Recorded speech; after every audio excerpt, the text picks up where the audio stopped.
მშვიდობა ქართველებო, ჩვენ უკვე ვდგევართ 91 მხილებაზე და ალბათ კი არა და დიდი ალბათობით ვფიქრობ, რომ ეს იქნება ბოლო მხილება. ნუ რატომ და რისთვის ეს წინა ჩემს ვიდეოებში კარგად ჩანს. მოკლედ, მე ხა დღეს შევეცდები დიდად არ გავჭიმო ეს ვიდეო მხილება. რაც შეიძლება კომპაქტურად შევკუმშო, მაგრამ არ ვიცი რამდენად გაიჭიმება. ვინაიდან ეს არის ბოლო ვიდეო, ამიტომ შეიძლება ეს ნაწილი საერთოდ სამ ნაწილად დამეყო, ის რაც სათქმელი მქონდა თქვენთვის, მაგრამ აი ამ ერთ მხილებაში მინდა ჩავატიო ყველაფერი. ამიტომ მოემზადეთ დიდი სენსაციების, როგორც ყოველთვის, ჩემი ვიდეოები და მხილებები ამისთვის ყავს სწორედ განპირობებული. და თუ ვინმეს კიდე სასწაულად მოგეჩვენება თუ სენსაცია თუ ცოტა ზედმეტად ეს იმის ბრალია რომ თქვენ არ მომზდებით მე კვალში, ვინც მომზადდა კვალში, მაგათმა ზეპირად იციან თუ სად და როგორ ასვამობდი ყველაზე და ყველაფერზე და რა დონის მხილებებს ემსახურებოდა ჩემი ფილმები. ვალ პირდაპირ სალაპარაკო თემას. მეგობრებო, ყურადღებით. ჩვენ ხო ვიცით თუ ვისი ლოჟა არის ეს? ვიცით ხო? ესეც. რა თქმა უნდა, ეს ყველა ერთია და ამათ ეძახიან მასონთა ლოჟას. მასონთა ლოჟას მე დიდი ხანია ვეძახი სატანისტებს. მასონები არიან დაბალი რანგი და უფრო დიდი რანგი არიან ლუციფერიანელები. ამაზეც გითხარით მე წინა მხილებაში. ლუციფერიანელები, ანუ ისინი ვინც ლუციფერს ემსახურებიან და მათი სახელდობრ არის ილუმინატები. წინა მხილებებში კიდე მქონდა მე მაგას საუბარი, თუ რატომ არის საქართველოს ჰიმნში მაინც და მაინც ის ტექსტი გამოძებული, როგორც დავით მაღარაძემ გამოარჩია ჩემო კარგო და რომელიც თვითონ მიიწერა თავის თავზე, პლაგიატობაც კი აიღო თავის თავზე, როგორც თავის დროს იყო მხედრიონთა ასე თქვა ჯაბაიოსელი არის. ფინანსების გამკარგველი და შემდეგ რატომღაც, როდესაც საქართველოში ვატიკანის პაპა კიდე რო ჩამოვიდა, რატომღაც მაღარაძეს ფრანცისკეს შეხვდა. თითქოს ახლა რას წარმოადგენდა დავით მაღარაძე, რომ რომის პაპს შეხვედროდა. ნუ წაიყვანეს ეს დელეგაცია რო წავიდნენ მაშინ ეს მაღარაძეც, მაგრამ ახლა როგორ უნდა მოატყუონ ხალხი, ვითომ ამან დაწერა რაღაცა იქ პატარა ნაწარმოები, რა ვიცი, რომელსაც სათაურად ხოდა ბარაკიანი მიწა, ნუ ეს სხვა თემა არის ახლა და თვითქოს ამის გამო რაღაც მარკის დააჯილდოვეს. წამოიდგინეთ? არა და სინამდვილეში ხომ არის ის, რომ მან სახელმწიფოს შეუქმნა ჰიმნი, ნუ მისი არ იყო, მაგრამ მის სახელზე ხომ მიწერა ჰიმნი, სადაც ტექსტში არის ასეთი სიტყვები. და ცისკრის ორზვა შუა, ცისკრის ვარსკვლავი ამორწყინდება, ხო? ასეა. კარგით, ჩვენ ეს ისე საზღვათაშორისოდ. ეხლა მოდით განვაგრძოთ ჩვენ ეს ამ სურათების ნახვა, ამ ლოჟის სურათების ნახვა. ხო, ესეც. ხო? კი ბატონო. ყველა ხო თანხდებით, მეგობრებო, რომ ესენი არის მასონთა ლოჟა და იქ ვინც არის მათი წარმომადგენელი. ხომასია. მაგრამ ყველაზე უმთავრესი აქ პრინციპში ყველა დეტალი საინტერესოა, მაგრამ ხა მაგაზე მე ცალ-ცალკე მქონდა საუბრები და მაგაზე არ გავგრძელდები. რაც არის, ეს არის თვალსისაცემი უცებ. დიდი ფორმატით რო არის, ხო? ეს არის იატაკი. იატაკი, რომელიც არის ჭადრაგისებურად ასე, თეთრი და შავი კუბიკებით. ხო? თუ რატომ ახლა ამაზე ადრე მქონდა საუბარი, ეს თუ არ ვინმეს თუ გაინტერესებს, მოიძიეთ Google-ში ბატონო ყრია ამაზე მასალა. ხო. შევთანხმდით, რომ ეს არის მასონთა, ანუ სატანისტების ლოჟა. ნუ ოთახი ბატონო თქვა. ხო? სადაც ისინი ასე თქვა, მთელ რიტუალებს და მამაძაღლობებს ატარებენ. ხო ასე? კი. როცა ამრიგ არავინ რა. კარგი, შემოგატყვი. ეხლა მე თქვენ წინა მხილებებში ვინაიდან მე ეხლა კომპიუტერი არ მაქვს, იმაზე მხოლოდ დაცარიელებულია ყველაფრისაგან და ვერ ვიძიებ იმდენ ჩემს ფაილებს. გახსოვთ მე თქვენ განახეთ ასე ვთქვათ საქართველოში და არა მარტო საქართველოში ეკლესიებში თუ რა სიმბოლოები იყო დაწყებული ჯვრიდან, შემდეგ იესოს ხატით, შემდეგ იესოს ხატზე პირამიდები, თვალები და ნუ მოკლედ ერთი ამბავი, ხო? კი. ეხლა ეს ეკლესია ნახოთ. ნახეთ ეხლა აი როგორ არის იატაკი. ნახეთ, ხო? ესეც ნახეთ. ნახეთ, ხო? ეს ერთ-ერთია. თუ იატაკი არ მინახებია, მაშინ ხატებზე და ჯვრებზე და პირამიდებზე და იესოს ხატებზე გეუბნება. ხო, ეს იატაკია. ესე იგი, ჩვენ ვხედავთ, რომ ეს ასევე არის ეკლესიებში, ტაძრებში, ეკლესია ტაძრებში, ხო ასე? და მოემზადეთ ახლა მეგობრებო. ეხლა მე თქვენ განახებთ იმას და დაგარწმუნებთ, თუ რა დონეზე ვართ დაგოიმებულები. ეს არ არის 1 წლი და 10 წლის ამბავი და 20 და 50 წლის ამბავი. ეს არის საუკუნეების ამბავი. 100 წლეულების ამბავია შემოგარგებული. და 2018-დან მე დავიწყე ჯერყვირილი, მე რა ვიცი, რადარა ფაქტი არ განახილე. მქონდა ასეთი რუბრიკა, რომელსაც ერქვა გოიმი. გახსოვთ, ხო? დავიწყე ერთი და გადავიდი მე 10 მეათე გოიმით თავდებოდა ეს რუბრიკა. ნაწილით. გახსოვთ, ხო? პირველი რასაც ეს მიეძღვნა, ეს ხო ცეცხლის გარდამოსვლა. გახსოვთ, ხო? გახსოვთ. კი ბატონო. ამდენი ფაქტი არ ვანახე, დეტალურად, სკრუპულოზურად ყველაფერი, ხო? ნუ დაიჯერა, ძალიან ნაკლებად დაიჯერა, რა თქმა უნდა, ძალიან ბევრი კიდევ ბითურმანიაში არის. კიდევ გოიმებში, კვადრატში და ზე კვადრატში კიდევ. კუბში აყვანილები, გესმით? ეხლა თქვენ ნახავთ შემოკარგებო, სწორედ იმას, რასაც კიდევ ჰქვია სენსაცია ხილება. აბა მოიმზადეთ და ერთად ნახოთ ეხლა ეს სად არის ეს იატაკი.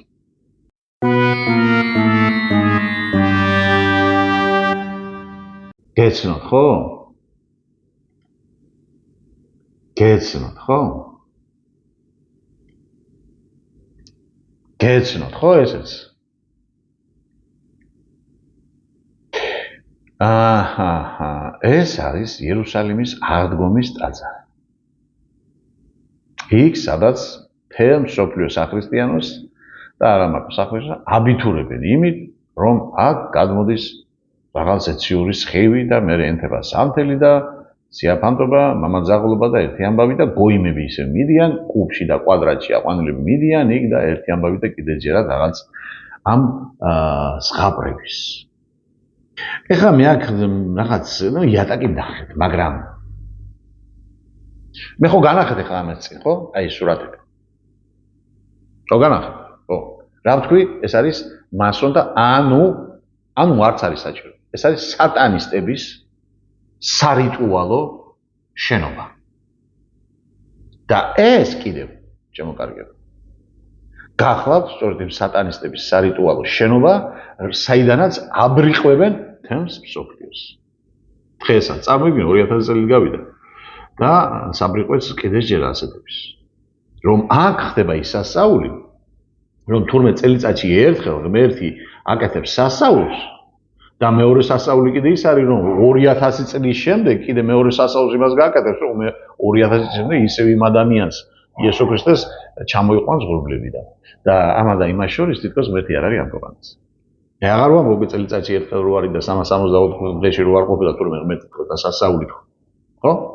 ეს თვლად, რა ვიცი, ალბათ მეოთხე კვადრატში, თუ მეხუთე კვადრატში აყვანილ გოიმებისთვის არის ასეთი ზღაპარი, რომ 2000 წლის შემდეგ ერთ და იგივე ადამიანი მოიყვანოს ღმერთმა, ღრუბლებიდან, ლიფტით. ეხლა მე დეტალი მინდა ვნახოთ. ეს დეტალი ხედავთ ზემოთ. ნუ კარგი, იატაკი გავიგეთ. ეს არის სატანისტების სარიტუალო სახლი.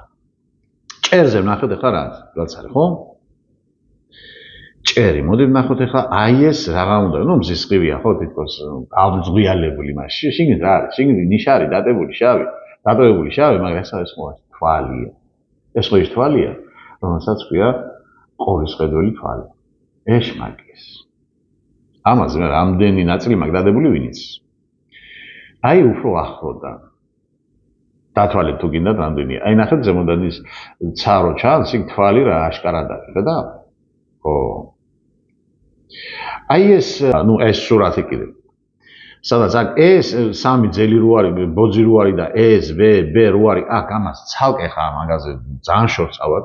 აი აქ ხედავთ ჩვენ მთვარეს და შუაში ხედავთ მზეს. აი ეს რაღა არის. აი ეს კიბე სადაც ადიან და გასაღებები რომ აქვს. აი ეს რაღა არის. აი ეს მთვარი არის, მზე არის შუაში. ეს რაღა არის თქო იმას გეუბნები, ჩემო მეგობრებო. ეს ხო არ არის იგივე ეს? და ეს არა არის, ეს არის იმ ლუციფერის თვალი. ანუ ცისკრის ვარსკვლავი.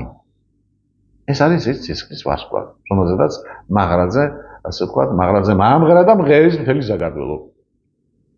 და იმიტომაც ვატიკანის პაპმა ფრანცისკემ დააჯილდოვა, ასე ვთქვათ, შენ რა მაგარი ბიჭი ყოფილიყარ, შენ შემოგევლე რომ სახელმწიფოს ჰიმნად შექმნენი ეს ჩვენი, ასე ვთქვათ, ღმერთის სახელი. კლასი? კი. ეხლა გახსოვთ მე თქვენ განახეთ, აი, როდესაც კორონას პერიოდი იყო შემოკარგებო, კორონას პერიოდის დროს, აი, ხო ხედავდი რომ მთელ მსოფლიოში გამოცხადებული ლოკდაუნი. ანუ თაგვებივით ყველა ჩაქვსეს სოროში. საკუთარ სახში გამოკეთეს, საკუთარი ნებით. იდიოტური დაკომპლექტები და მე იდიოტებმა კიდე რომ დაიჯერეს. და წინასწარ ვფიქრობ, ეხლა აი რას იზამენ ახლა ესენი? რატომ? იმიტომ რომ ეხლა ხო გამოჩნდება თქო, აი ცეცხლის გარდამოსვლის სიაფანდობა, გესმით? იმიტომ რომ მაშინ როცა იქ ბევრია მრევლები, მაგათი გაბრიყობა შეიძლება, მაგრამ როცა ცარიელია, კაციშვილი არ იქნება, მაშინ ხო ნახავენ რომ ზემოდან აღარ გადმოდის ეს ცეცხლი, ხო გამიგე და ესე იგი ვაკვირდები და რაღაც იჭიმება ეს ისრაელიდან რაღაც იჭიმება, ნუ მე ვთქვი, ალბათ საერთოდ შეიძლება გამოაცხადო აღარ გადმოვა ცეცხლი და დამთავრდა, მაგრამ არ იყო ჯერ პერიოდი და ვიცოდი რომ მაინც უნდა გაეკეთებინათ, მაგრამ ფიქრობდნენ ალბათ როგორ გავაკეთოთ ეს, იმიტომ რომ აი ხელის გულზე გამოჩნდება ყველაფერი ფიქრობდნენ და კი გადაავადეს რაღაცები და მე ცოტა მოგვიანებით მას გააკეთეს ეს ყველაფერი ცერემონია, მაგრამ ვაი უბედურება. ხალხი რაც ბითური იყო, იგივე ბითური დარჩა ისე. რა ჭამამდე მშიერიც, რა ჭამამდე მშიერი და გამომძღარიც კიდე. აი დოჩანაშვილის ფილმში რო არა. მანჯგალაძე რო ეუბნება გეგეჭკოს. იგივე ბითური დარჩი, რაც მანამდე იყავი. კუჭის კანონი ეს, გერას. და ნაყრდები კი არა უკაცრავად პასუხია, ვცლად რომ გაძღები. რომ დაუძლურდები, მოფომფლოვდები, თვალზე რული ჩამოგაწვება, გუნებაში ბუნდოვნად იგრძნობ რომ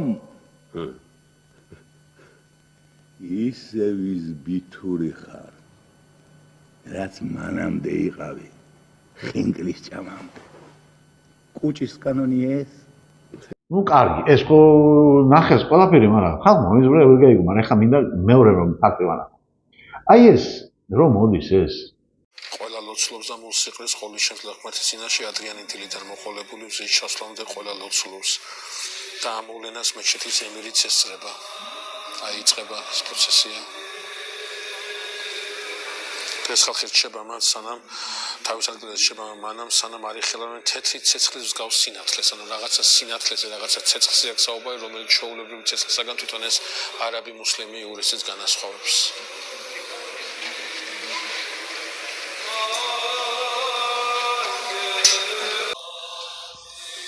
ჯერ არის დათქვამის სიხარული, როდესაც მაცხოვარი ამაღლდება და ისინი სიხარულით სავსენი ბრუნდებიან იერუსალიმში.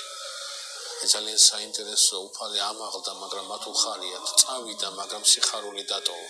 რა სიხარულზეა საუბარი? ეს იმ სიხარულს ვერცად მოციქულზე ამ სიხარულით გავიდნენ, არა მარტო ტანჯვით, არამედ ამ სიხარულით. ეს იერუსალიმის, რომელმაც დააჯილდოვა ყველა ჩვენი პრემიერ-მინისტრი, რა ვიცი, წინანდელი, ახლანდელი პრეზიდენტები და რავი, ყველა ერთად. ხო? ამას რატო აქ ეს ხელია ეს? რატო აქ ასიას ხელი? არა, მე არ ვამბობ ხა იმ გველის კვერთხზე, რომელიც პირდაღებული და ენა გადმოდებული შხამით, რო შხამავენ იმას ჯვარს, მაგას ცალკე მქონდა საუბარი, დეტალური არ გავჩერდები. მე ვამბობ ხა, რატომ აქ ხელი ეს? რაჭის რა, დაზიანებულია, გიფში უდებს. თუ რა ჯანდაბაჭებს, ხო? აჰა. იმიტომ ხო არა, მეგობრებო, რომ აი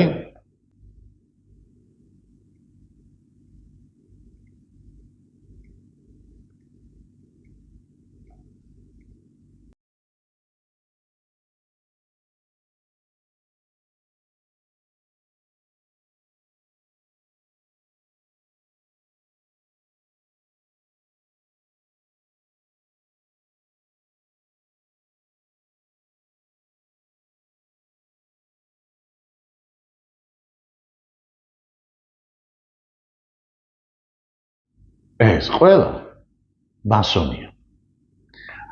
არ მოვიდა ახლა მთელ პალიტრას ახლა ამათი იმას აკვეს სურათებისაც გამიგეთ.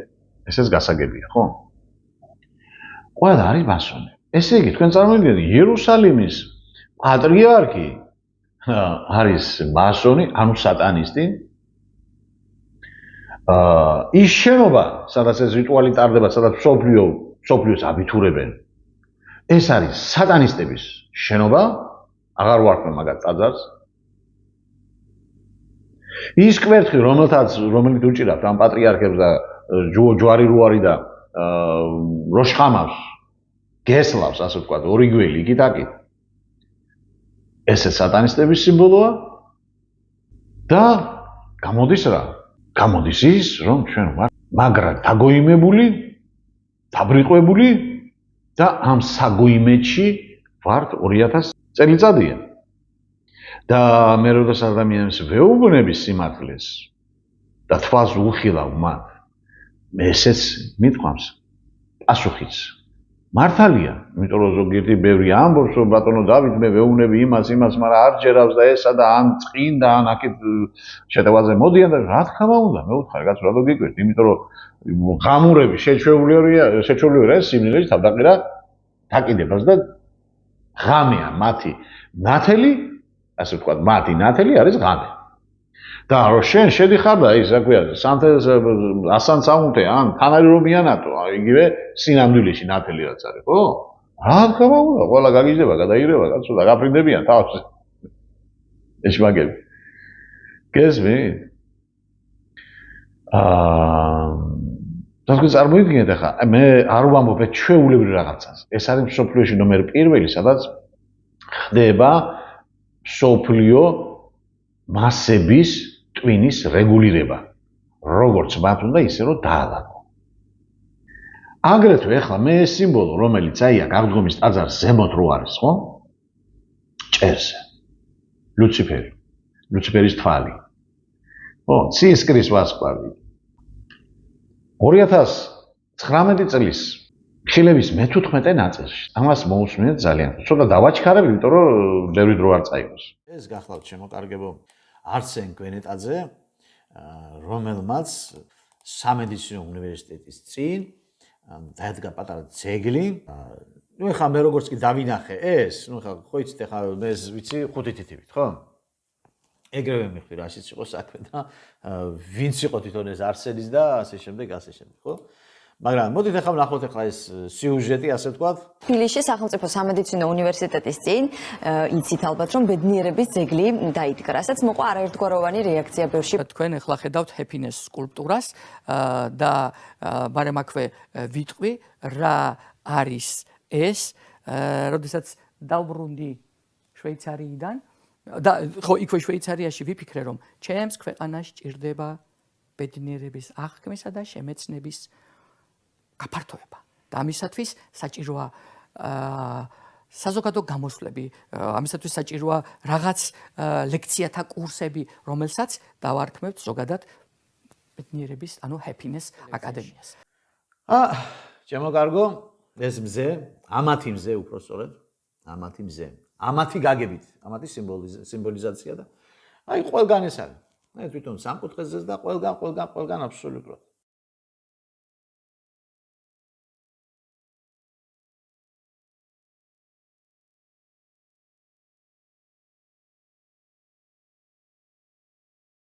და ეს არსენ გვენეტაძე გვაგოიმებს ჩვენ, როდესაც აგერ კიდე ეს ყვამხილება არის კიდე ალისტერ კროლი, რომელსაც იგივე აქვს თავზე, რაც აღდგომის ტაძარს. უბრალოდ ეგ სამკუთხედია და იქ თვალია. დიდი არაფერი არის განსხვავება. ეს манипуляция ხელების მეტი როგორც ფოკუსი რო იყვნენ, არავით არის ილუზია, არამედ ხელების манипуляция რო იყვნენ. ეს არის მეტი კედა.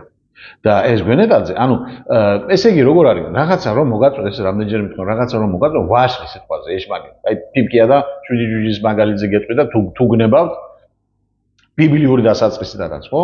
როდესაც წითელი ვაშლი ეძლევა ევას, თუ აქეთ ეძლევა პიპკიას, იმას კარგად გაპრიალებულია, გაწითლებული, გაჟღაჟღაჟებული და მოგცეს, იმიტომ რომ ის კარგად და ის გადმოგცეს, იმიტომ რომ ის არის რეკლამა. გამიგეთ და რაღაცით ხომ უნდა შეფუთონ, რომ შეგიძლია შხამი არის, იმას ხوار გეტყვიან კაცო. შეფუთულია ლამაზად და ეს ლამაზად ამბობს ეს არსენ გვენეტაძე რომ ასე და ვითომ რაღაცა ნუ მოკლედ ეს ძეგლები დავდგათ საქართველოს და გავბედდებით მოკლედ გესმით მაგრამ იმას ვამბობ ეს შეფუთვა ხო უნდა ლამაზად ხო არადა ეს არის ყველა სატანისტების სიმბოლოები ხახმო და ძირითადი რომელიც არის აგერ აღდგომის ტაძარზე იერუსალიმში რომლიცაც ჟერავს საიდიოტეს და საგოიმეს და როცა ურახუნებ თავში და ვეუბნები არა მაინც არ ჯერა იმიტომ რომ ბრიყვია და ბრიყვი მილიონჯერ მithყავ გაიყვანე რიყეზე ქვას არ ხედავს კაცო არ ხედავს მოკალიდა რიყეზე რო ქვას არ დაინახავს კაცო არ ხედავ მორჩა ეგეთები არის მეგობრო ვინაიდან ამ ხილებაში მინდა ყველაფერი ჩავატიო ბევრი საქმელი ერთში ამიტომ დავყავი მე ნაწილება და ეხლა იქნება მეორე ნაწილი